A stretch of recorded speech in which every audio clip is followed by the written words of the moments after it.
Hello everyone, good morning and welcome back to my channel. কেমন আছো সবাই? আশা করি সবাই ভালো আছো ও সুস্থ আছো। আমিও মোটামুটি বেশ ভালো আছি। শুভপ্রিয়া ক্রিয়েশনের আর একটা নতুন ব্লগে তোমাদের স্বাগত। যে যেখান থেকে ব্লগটা দেখো না কেন, তোমাদের সবসময় ওয়েলকাম আমার এই ছোট্ট ব্লগে। বন্ধুরা, এই বর্ষার দিনগুলো তোমাদের কেমন কাটছে অবশ্যই কমেন্ট করে জানাতে ভুলো না। তো দেখো, আকাশের অবস্থাটা আজকে এরকম, মানে ঘন কালো মেঘে তো সবসময় তোমাদের দেখাই, কিন্তু তার সাথে আজকের খুব সুন্দর বাইরে একটা হাওয়া চলছে। বৃষ্টি আসলো বলেই, কিন্তু কি করব বলো, আমার এই ভিজে জামা কাপড়গুলো মেলার মানে জল ঝরাতে না দেওয়া পর্যন্ত আমার যে শান্তি হচ্ছে না। মানে প্রতিদিনই গ্রীষ্ম বর্ষা শীতকাল যাই হোক না কেন, আমার প্রতিদিনই এক বালতি করে কাপড় থাকে। তো মানে কাচতে ধুতে হয়, সেগুলো তো বাইরেই মেলতে হবে, তাই না, জল ঝরানোর জন্য। তো যাই হোক, কতক্ষণ ধরে যে শুকনো হবে সেটা বলতে পারছি না, কারণ এখানে থেকেই বৃষ্টি আসছে। আর এইদিকে ছেলে যাবে স্কুলে, তার জন্য দেখো একটু ম্যাগি বসিয়ে দিয়েছি। আজকে সকালে জলখাবার আর কিছু বানালাম না, কারণ ঘুম থেকে উঠতে আজকে অনেকটা লেট হয়ে গেছে। তো সেই কারণে মানে আজকে সকালে জলখাবারটা বানানো হয়নি, তাই জন্য ভাবলাম ছেলেকে ম্যাগি খাইয়ে আজকে স্কুলে পাঠিয়ে দেবো। এখন ঘড়ির কাঁটায় প্রায় 10:30টার উপর বেজে গেছে। ছেলে ওইদিকে স্কুলে চলে গেছে, আর এইদিকে আমি আমার কাজে লেগে পড়েছি। যেমন আজকের এই বেড কভারটা চেঞ্জ করব। প্রায় 2-3 দিন ধরেই বেড কভারটা ভালোই নোংরা হয়েছে, কিন্তু বিশ্বাস করো এত বৃষ্টি হচ্ছে বাইরে যে ধোয়ার আর সাহস পাচ্ছিলাম না। কিন্তু আজকের ওয়েদারটা একটু হলেও ঠিক আছে, মানে ঘন কালো মেঘেতে সকালবেলা তোমাদের দেখালাম আকাশটা পুরো ভরে গেছিলো, কিন্তু এখন দেখলাম হালকা হালকা একটু পরিষ্কার হচ্ছে। তাই জন্য ভাবলাম বেড কভারটাও একেবারে চেঞ্জ করে দিই আর কেচেও দেবো। কারণ কি বলো তো, বর্ষাকালে দেখবে মানে বিছনাপত্র সব কিছুই যেন একটু কেমন স্যাঁতস্যাঁত, মানে ভিজে ভিজে লাগে, আর তার সঙ্গে একটা বিশ্রী গন্ধ বেরোয়। আর যেহেতু আমার বাড়িতে ছোট বাচ্চা রয়েছে, তো সেই কারণে একটু ভীষণই মানে নোংরা হয়। আর যেহেতু আমার ছেলে অতটাও নোংরা করে না, তাহলে তো আমাকে 2 দিন ছাড়া ছাড়াই বেড কভার চেঞ্জ করতে হতো।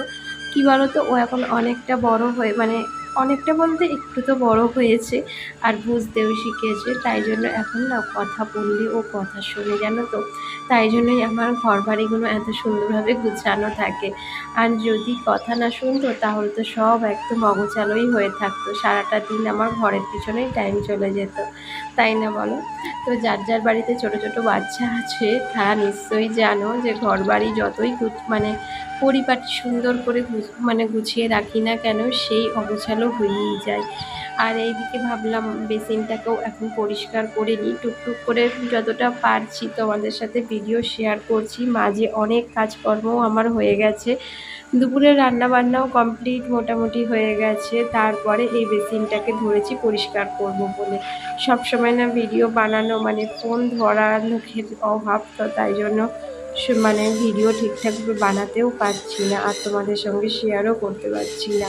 তো বন্ধুরা, তোমরা ভিডিওগুলো দেখছো নিশ্চয়ই জানি, কিন্তু কেমন লাগছে সেটা কিন্তু অবশ্যই কমেন্ট করে জানিও। 2 দিন দেখছি তোমরা ভিডিওতে সেভাবে কমেন্ট করছো না। আশা করি হয়তো তোমাদের ভিডিও ভালো লাগছে না, সেই কারণেই হয়তো কমেন্ট করছো না। তো প্লিজ, যদি কোথাও ভুল ত্রুটি হয় অবশ্যই কমেন্ট করে জানিও, আমি চেষ্টা করব সেই ভুল ত্রুটিগুলো শোধরানোর। আর এই যে দেখো, বেড কভারটাকে না আমি গরম জলে একটু ভিজিয়ে রেখেছিলাম, তো সেটাকে এখন দেখো ধুয়ে দিচ্ছি। আর এই বিছনার চাদরটা এতটাই মোটা যে এটাকে না আমি নিয়ে বহুত পেরেশানে থাকি। মানে যখনই এই বিছনার চাদরটা আমি বেডে পাতি, তখন ভাবি যে এটাকে তো পাচ্ছি ঠিক কথা, কিন্তু থবো কীভাবে, কারণ এটা না ভীষণ পরিমাণে মোটা, জানো তো। আর নাড়াচাড়া করতে আমার ভীষণ অসুবিধাও হয়। মাঝে মাঝে ওকে বলি কেচে দিতে, কিন্তু ও যখন না কাছে তখন আবার আমাকেই পরিষ্কার করতে হয়। আর এই যে দেখো, এখন আমি ঘরটাকেও মুছে নিচ্ছি, কারণ আজকের সকালে সময়ের অভাবে আমি ঘরও মুছতে পারিনি। তো ভাবলাম স্নানে যাব, তার আগে ঘরটাকে একটুখানি মুছে নিই। তো যাই হোক, এইভাবেই চলছে সারাটা দিন। আর তোমাদের ভিডিওগুলো কেমন লাগছে অবশ্যই কিন্তু কমেন্ট করতে ভুলো না। আর আমার ভিডিওর কোনো অংশ যদি তোমাদের একটুও ভালো লেগে থাকে, তাহলে একটা লাইক, শেয়ার অ্যান্ড কমেন্ট করে আমার এই ছোট্ট চ্যানেলটাকে একটু এগিয়ে নিয়ে যেতে সাহায্য করো। এখনকার ভিডিওতে ব্যাকগ্রাউন্ডে মিউজিক দিয়ে ছেড়ে দিচ্ছি, কিন্তু সেই ভিডিওগুলোতে কি হচ্ছে বলো তো, কোনো রকম ভিউজ আসছে না। আসলে তোমাদের সাথে কথা না বললে হয়তো তোমাদেরও ভালো লাগে না, আর আমারও কেমন যেন বোরিং লাগে। কিন্তু বিশ্বাস করো, এত কাজের চাপ তাই যে তার মধ্যে যে ভিডিওটা এডিটিং করে লিপ দেবো, মানে ভয়েস দেবো, সেটাই পেরে উঠছিলাম না। তো ভাবলাম না, এবার যতই যাই হোক না কেন, যাই ভিডিও বানাই না কেন, তো সেটাতে অল্প হলেও একটু হলেও তোমাদের সাথে কথা বলবো, যাতে তোমাদেরও ভালো লাগে। তো যাই হোক, এখন দেখো ছেলে স্কুল থেকে চলে এসছে, আর ওকে স্নান টানও করিয়ে দিয়েছি, আর আমি নিজেও স্নান করে ঠাকুরকে পুজো দিয়ে নিয়েছি, আর এখন ছেলেকে খাইয়েও নিচ্ছি। সেই যে দুপুরে ভিডিওটা শুরু করেছিলাম, কিন্তু তারপর থেকে আর কন্টিনিউ করতেই পারিনি।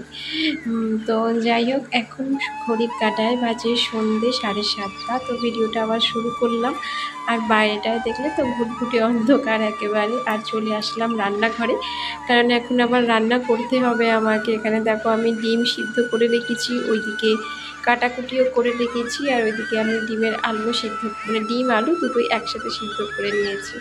ভাবছো যে এই রাত্রিবেলা কেন আমি মানে রান্নাঘরে এসেছি রান্না করতে, কারণ গতকালের রান্নাটা আমি আজকেরই করে রাখছি, যাতে গতকাল রান্না না করতে লাগে।